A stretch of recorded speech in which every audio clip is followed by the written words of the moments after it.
Assalamualaikum warahmatullahi wabarakatuh. Kami dari kelas 10 IPA. Video ini dibuat untuk menyelesaikan tugas kelompok mata pembelajaran bahasa Indonesia mengenai teks anekdot.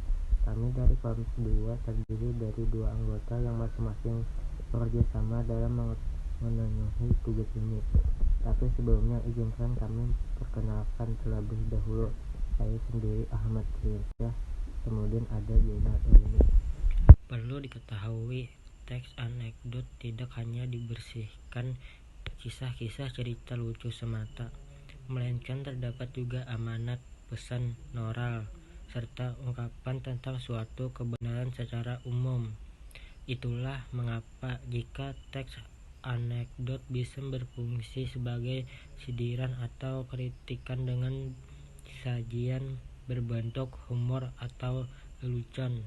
Anekdot tersusun dari beberapa struktur, adapun struktur teks anekdot terdiri atas abstrak, orientasi, krisis atau komplikasi, reaksi, dan koda.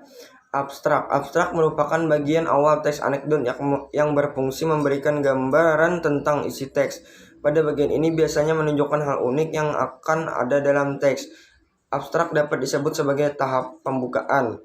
Orientasi adalah bagian teks yang menunjukkan awal kejadian cerita atau latar belakang suatu peristiwa terjadi.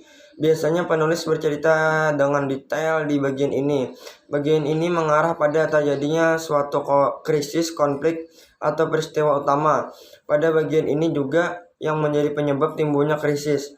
Bagian orientasi ini berfungsi untuk membangun teks. Krisis atau komplikasi. Komplikasi merupakan bagian teks yang menunjukkan hal atau masalah yang unik dan tidak bisa yang terjadi pada orang yang diceritakan. Krisis dimaknai sebagai saat terjadinya ketidakpuasan atau kejanggalan. Jadi, pada bagian ini berisi kekonyolan yang menggelitik dan mengundang tawa. Bagian ini juga dianggap sebagai inti dari peristiwa anekdot. Reaksi adalah bagian teks yang menerangkan cara penulis atau orang yang diceritakan dalam menyelesaikan masalah yang timbul di bagian krisis. Reaksi ini berkenaan dengan tanggapan atau respon atas krisis yang dinyatakan sebelumnya.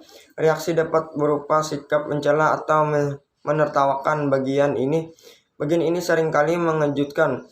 Sesuatu yang tidak terduga, mencengangkan. Reaksi dijadikan sebagai bagian yang memberikan penyelesaian masalah lengkap dengan menggunakan cara yang menarik dan berbeda dari biasanya.